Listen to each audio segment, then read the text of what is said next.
வணக்கம். டெலிகிராம் பயன்படுத்துறதுக்கு முன்னாடி இந்த வீடியோவை நீங்கள் தெளிவாக பாருங்கள். டெலிகிராம் முக்கியமான விஷயங்கள், பாதுகாப்பான விஷயங்கள் இந்த இரண்டையும் தெரிஞ்ச பிறகு நீங்கள் டெலிகிராம் பயன்படுத்துங்க. நிறைய நபர்கள் வாட்ஸ்அப் தான் பயன்படுத்துவோம், டெலிகிராமை பயன்படுத்த மாட்டோம். ஏன்னா தனிப்பட்ட விஷயங்களை நம்ம பகிர்ந்துக்கிறதுக்கு வாட்ஸ்அப் நல்ல விதமாக இருக்கும். ஆனால் டெலிகிராம் நம்ம ஒரு வேலை பார்க்க போகிறோம், இல்லை ஒரு குரூப்பில் நம்மளுடைய கம்யூனிகேஷன் இன்னும் அதிகமாக அதுக்குள்ளே போக போகிறோம்னா கண்டிப்பாக நீங்கள் பயன்படுத்த வேண்டியது டெலிகிராம். எல்லா நபர்களும் ஒரு வேலை பார்க்குறதோட கம்யூனிகேஷன் எல்லாமே டெலிகிராமில் தான் வச்சுருப்பாங்க. காரணம், வாட்ஸ்அப் நம்மளுடைய நம்பர், நம்மளுடைய ப்ரைவசியை கெடுக்கும். ஸோ அந்த நம்பரை நம்ம ஹைட் பண்ணி நம்மளுடைய கம்யூனிகேஷனை கண்டினியூ பண்ணுறது தான் டெலிகிராம். அதனால் மட்டும்தான் டெலிகிராமை நிறைய நபர்கள் பயன்படுத்துகிறாங்க. டெலிகிராம் பாதுகாப்பான விஷயங்கள் என்னங்கிறத தெளிவாக பார்க்கலாம். ப்ளே ஸ்டோருக்குள்ளே வாங்க. ப்ளே ஸ்டோருக்குள்ளே வந்ததும் டெலிகிராம் சர்ச் பண்ணுங்கள். டெலிகிராம் இன்ஸ்டால் பண்ணுங்கள்.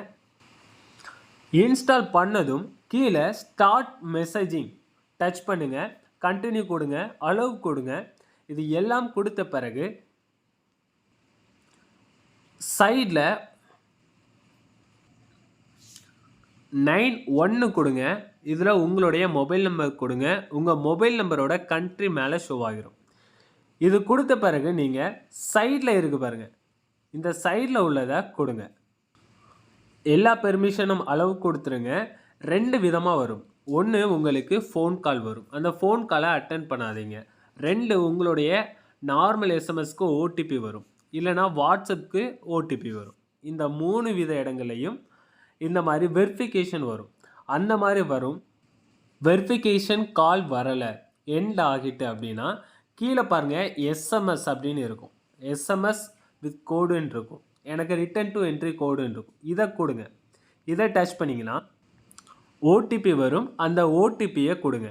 5 நம்பர் இருக்கும், அந்த ஓடிபியை கொடுத்துருங்க. ஓடிபி கொடுத்துட்டு லாகின் பண்ணுங்கள். எல்லாத்துக்கும் அளவு கொடுத்துருங்க. உள்ளே வந்ததும் உங்களுக்கு பேஜ் இப்படி தான் இருக்கும். நீங்கள் முதல்ல பண்ண வேண்டியது மேலே 3 மெனு டாட் இருக்கும், இதை டச் பண்ணுங்கள். நான் சொல்கிற எல்லாமே சரியாக ஃபாலோ பண்ணுங்கள். கீழே செட்டிங்ஸ் இருக்கும், செட்டிங்ஸ் வாங்க. 3 டாட் இருக்கும், இந்த 3 டாட் டச் பண்ணிவிட்டு எடிட் இன்ஃபோ டச் பண்ணுங்கள். இதில் உங்களுடைய நேம், லாஸ்ட்டில் உங்களுடைய இன்சியல் இல்லை வேறு ஏதாவது ஆட் பண்ணிவிட்டு சைடில் உங்களுக்கு டிக் இருக்கும், இந்த டிக் கொடுத்துருங்க. பயோவில் ஏதாவது ஆட் பண்ணுவீங்கன்னா ஆட் பண்ணிடுங்க. முக்கியமாக உங்கள் மொபைல் நம்பருக்கு பதிலாக நீங்கள் இந்த யூசர் நேம் தான் பயன்படுத்த போகிறீங்க. இந்த யூசர் நேமை டச் பண்ணி உங்களுக்கு தேவையான யூசர் நேமை கொடுத்துக்கலாம். ஓகே, ஸோ இப்போ நான் ஏதாவது ஒரு நேம் கொடுக்குறேன். யூசர் நேம் 5 கேரக்டர்ஸ் இருக்குன்னு சொல்லுது. ஏற்கனவே ஒரு யூசர் நேம் இருந்தால் இதில் ரெட் பேஜ் இருக்கும், இதில் க்ரீன் பேஜ் வந்துச்சுன்னா நீங்கள் டிக் கொடுத்துக்கலாம். ஓகே, இப்போ டிக் கொடுத்துக்கிறேன். உங்களுடைய மொபைல் நம்பர் டெலிகிராமில் மெசேஜ் பண்ணுறதுக்கு கேட்டால் நீங்கள் மொபைல் நம்பர் கொடுக்க வேணாம், இந்த யூசர் நேமை கொடுத்தாலே போதும், அவங்க ஃபைண்ட் அவுட் பண்ணிப்பாங்க. ஓகே, இப்போது ப்ரைவசி அண்ட் செக்யூரிட்டி இதுக்குள்ளே வந்துட்டு நான் சொல்கிறதெல்லாம் ஆன் பண்ணிடுங்க. 2 ஸ்டெப் வெரிஃபிகேஷன், நீங்கள் இதில் செட் பாஸ்வேர்ட் கொடுத்துக்கலாம். உங்களுடைய ஓடிபி தெரிஞ்சாலுமே உங்களுடைய அக்கௌண்ட் ஓப்பன் பண்ண முடியாது. நீங்கள் இப்போ இதில் ஒரு 6 டிஜிட் பாஸ்வேர்ட் கொடுக்கலாம். அதே மாதிரி மறுபடியும் அந்த 6 டிஜிட் கொடுங்க. ஓகே, இது கொடுத்துட்டிங்கன்னா உங்களுடைய ஓடிபி அவங்களுக்கு தெரிஞ்சாலும் இந்த பாஸ்வேர்டு வச்சு தான் ஓப்பன் பண்ண முடியும். இது தேவைன்னா கொடுங்க, இல்லைனா ஸ்கிப் பண்ணிடுங்க. ரிகவர் பண்ணனா உங்களுடைய மெயில் ஐடி கொடுங்க, இல்லை மெயில் ஐடி வேணாம் அப்படின்னா ஸ்கிப் பண்ணிடுங்க. ஓகே, இப்போது ரிட்டர்ன் வந்துடுங்க. இப்போ டிவைஸ் டச் பண்ணி அடிக்கடி இதை டச் பண்ணி பாருங்கள். உங்கள் டிவைஸ் இல்லாமல் வேறு ஒரு டிவைஸோட நேம் இருந்தால் டெர்மினேட் ஆல் அதர் சீசன் கொடுத்துருங்க. அவங்க மொபைல் ஆட்டோமேட்டிக்காக லாக் அவுட் ஆகிரும். இப்போ ஃபோன் நம்பர் இருக்கா, இது சைடில் நோபடின்னு இருக்கும். இதோட மீனிங் உங்களுக்கு சொல்லிடுறேன். எல்லா ஆப்ஷன்ஸ்லையுமே உங்களுக்கு எவ்ரிபடி, மை கான்டாக்ட், நோபடி.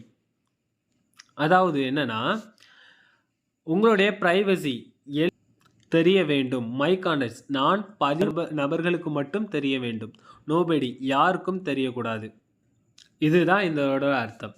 இப்போ உங்களுடைய ஃபோன் நம்பர் யாருக்கும் தெரியக்கூடாது, நான் யாருக்கும் தெரியக்கூடாதுன்னு வச்சுருக்கேன், நோபடி.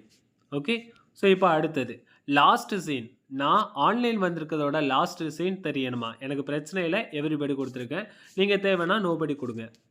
ப்ரொஃபைல் ஃபோட்டோஸ் எனக்கும் பிரச்சனை இல்ல. உங்களுடைய ஓன் ஃபோட்டோஸ் வைக்கிறத தவிர்த்துக்கிறங்க. இல்ல வைக்கிறீங்கன்னா, இந்த நோபடி இல்லன்னா மை கான்டாக்ட்ஸ் குடுத்துக்கோங்க. எல்லாருக்கும் தெரியிற மாரி வைக்க வேண்டாம். Forward message. ஃபார்வர்ட் மெசேஜ்னா, நீங்க ஒரு மெசேஜ் பண்ணியிருப்பீங்க. அத இன்னொருத்தர் ஒரு குரூப்ல ஃபார்வர்ட் பண்றாரு. அப்படி ஃபார்வர்ட் பண்ணும்போது, இந்த நேம டச் பண்ணா உங்களுக்கு சேட் பண்றதோட ஆப்ஷன் அவங்களுக்கு வந்துரும். ஸோ உங்களுடைய அக்கவுண்ட் அவங்களுக்கு தெரியாமலேயே சேட் பண்ணலாம். உங்க பெர்மிஷன் இல்லாம. ஸோ நீங்க இத நோபடி குடுக்குறது நல்லது. நீங்க நோபடி குடுத்துருங்க. நான் எவ்ரிபடி தான் வச்சிருக்கேன். So calls. இந்த கால்ஸ டச் பண்ணி, உங்களுக்கு யார் கால் பண்ணணும் அப்படிங்கிறத நீங்களே முடிவு பண்ணிக்கலாம். ஸோ இது உங்களுக்கு தேவை இருக்காது அதிகமா. நீங்க நோபடியே குடுத்துக்கலாம். இல்ல எல்லாரும் யார் வேணா கால் பண்ணலாம். இல்ல நான் சேவ் பண்ணியிருக்க கான்டாக்ட் மட்டும் பண்ணா போதும்னா ஓகே. அடுத்தது நம்ம வைக்கிற பயோ. ரொம்பவே முக்கியமான விஷயம். உங்களுடைய பெர்மிஷன் இல்லாம, உங்கள ஒரு குரூப்ல ஜாயின் பண்ணக்கூடாதுன்னு நெனச்சா, இன்வைட்ஸ டச் பண்ணி நோபடி குடுத்துருங்க. நீங்க அந்த குரூப்ல ஜாயின் பண்ண நெனச்சா, அந்த குரூப்போட லிங்க்க கேளுங்க. அந்த லிங்க்க டச் பண்ணி நீங்க ஜாயின் பண்ணிக்கலாம். ஸோ நோபடி குடுத்து பாதுகாப்பான முறைகள் பயன்படுத்தியாச்சு. இப்ப டேட்டா அண்ட் ஸ்டோரேஜ். இத டச் பண்ணுங்க. இதனுடைய பயன் என்னங்கிறத சொல்றேன். ஒரு ஃபோட்டோ, ஒரு வீடியோ ஏதாவது குரூப் இல்ல யாராவது அனுப்புறாங்கன்னா, ஆட்டோமேட்டிக்கா டவுன்லோட் ஆகி உங்களோட டேட்டா கம்ப்ளீட்டா க்ளோஸ் ஆயிரும். ஸோ அதுக்காக நீங்க இதில குடுத்திருக்க 3யுமே ஆஃப் பண்ணிருங்க. இதற்கு பிறகு உங்களுக்கு என்ன வீடியோ வேணுமோ, என்ன ஃபோட்டோ வேணுமோ, அத மட்டும் டச் பண்ணீங்கன்னா, அது மட்டும் டவுன்லோட் ஆகும். ஸோ அடுத்தது இதுவுமே கம்ப்ளீட்டா நீங்க ஆஃப் பண்ணிருங்க. இது நீங்க டவுன்லோட் பண்ணி பார்த்த image R video R document எதுவா இருந்தாலும் ஆட்டோமேட்டிக்கா சேவ் ஆகும். அப்படி சேவ் ஆகக்கூடாதுன்னா, இதெல்லாம் ஆஃப் பண்ணிருங்க.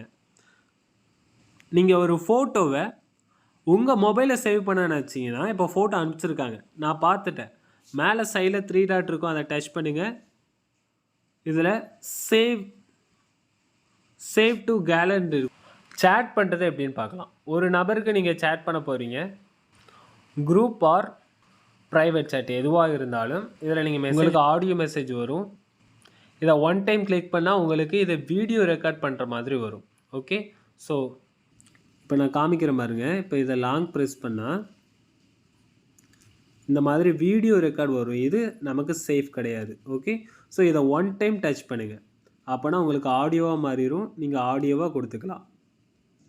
நீங்க ஏதாவது டாக்குமெண்ட், ஃபோட்டோஸ் இதெல்லாம் பண்ணணும்னா, ஷேர் பண்ணணும்னா இதெல்லாம் நீங்க ஷேர் பண்ணிக்கலாம். ஸோ தம்ஸ் அப் ஏதாவது குடுக்குற மாதிரி இருந்தா நீங்க இத குடுத்துக்கலாம். ஓகே. நீங்க அனுப்புன மெசேஜ் டபுள் டிக் விழுந்தா அவங்க பார்த்துட்டாங்கன்னு அர்த்தம். சிங்கிள் டிக்ல தான் இருக்கு அப்படின்னா, அவங்க பார்க்கலன்னு அர்த்தம். அவங்க ஆன்லைன்ல இருந்தாலுமே பார்க்கலன்னா, சிங்கிள் டிக்ல தான் இருக்கும். வாட்ஸ்அப் மாரி டபுள் கிளிக் மாறாது. நன்றி உறவுகளே! அடுத்த வீடியோவில் சந்திக்கலாம்.